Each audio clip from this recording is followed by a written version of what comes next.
I have a couple of hours on the computer this morning, so I've quickly thrown together this video, and it's about the coronavirus, a new strain that's sweeping through India.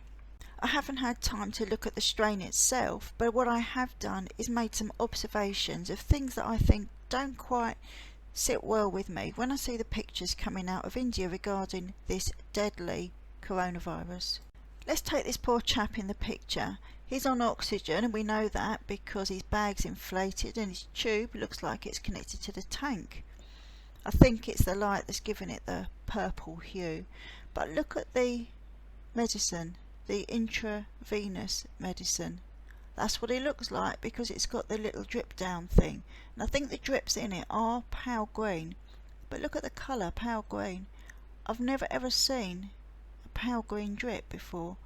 And the name of it looks like socolin chloride, and it says injection. Now I did have a look round, and in India they do call injection, like as it goes into the skin, the fat or the muscle. But this is clearly intravenous. So what is this? I thought it was antifreeze, but I can't even find an entry for socolin chloride. This was what I was offered when I did a search for it, and it's an anaesthetic for when you're going to be intubated, which he clearly isn't because he's wearing a damn oxygen mask. So what is it? Anyone know?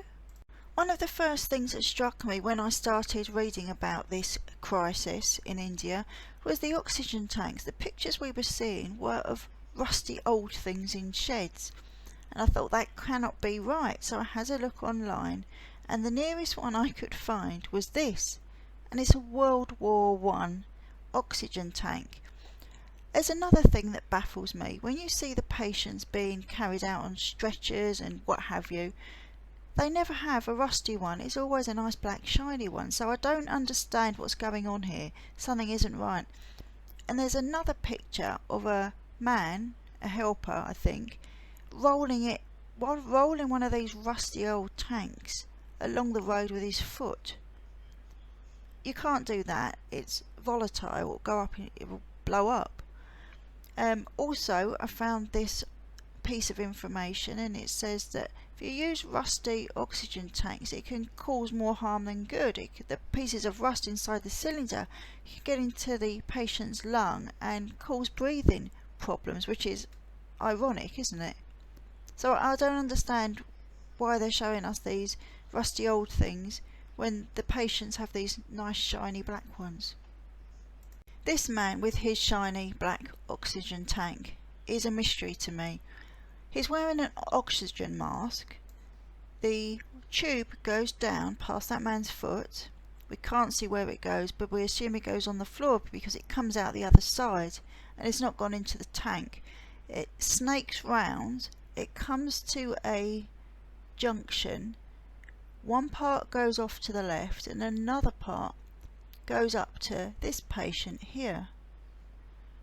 So which oxygen tank are they on? Because they don't appear to be connected to this one in front.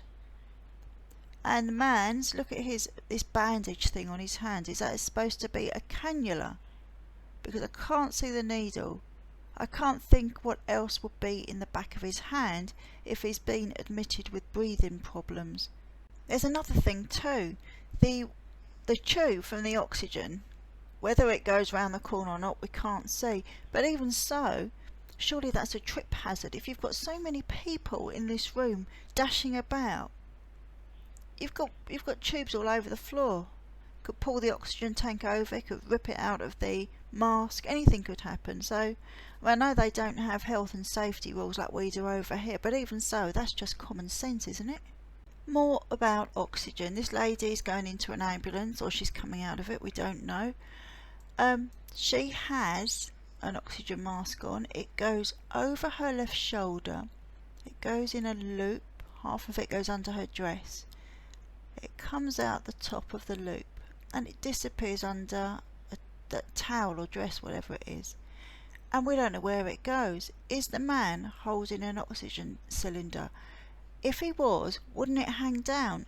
Because his hand must be about where the side of the stretcher is, and you can't see anything hanging down. I've never seen them with handles on the side like a suitcase. So where does the wire go?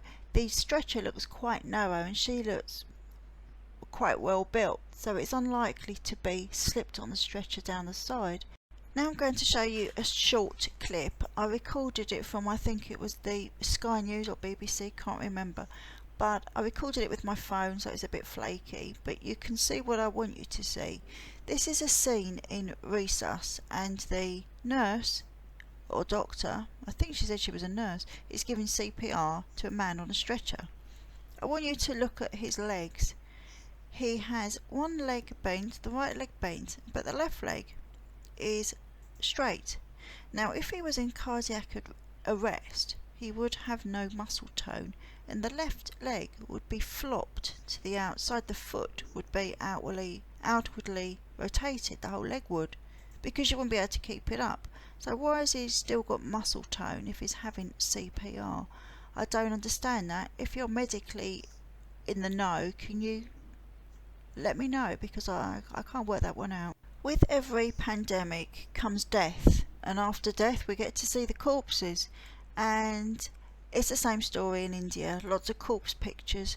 I've been looking through them. I can be quite dark at times. I was looking through the corpse pictures and you can see these ones look like corpses. You can see the head and the shoulders and the actual outline of a body. However, this one stuck out. It looks like a sack of spuds. It has like either a fag packet or a playing card packet down the side. Can you see that oblong, that rectangular shape? It just looks too lumpy to be a body, and it's got something that looks like a metal support bar sticking out near the head at the top. Do you think this looks like a corpse? Because I certainly don't.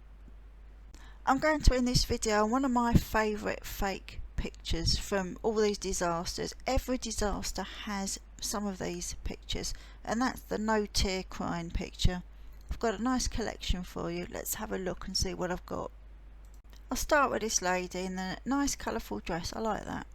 She's kindly taken her mask off so we can get a really good look at her upset face. Now she clearly is meant to be crying, because look at her mouth and her screwed up eyes, but I've had a very close look and there's no moisture at all around the eye area, even though she's having a good go at it. Now if you were in the back of an ambulance with, I can't work out if this person's dead or just covered up, but if you were in the ambulance with a dead relative or close friend, would you be crying? I think if you're probably less hard and aloof than me, then you probably would. Not sure I would. I'm a tough old bird and crying doesn't come easily to me, but at least I would be sat there po-faced. I wouldn't be pretending to cry. I'd just sit there looking normal. Okay, so I'm running out of time. I've nearly had my 3 hours on the computer, so instead of just commenting on each individual picture, I'm going to show you the ones I've found, with adding a few more from the COVID crisis at the end that aren't from India. And I just think they're funny when you see people trying to cry with no tears.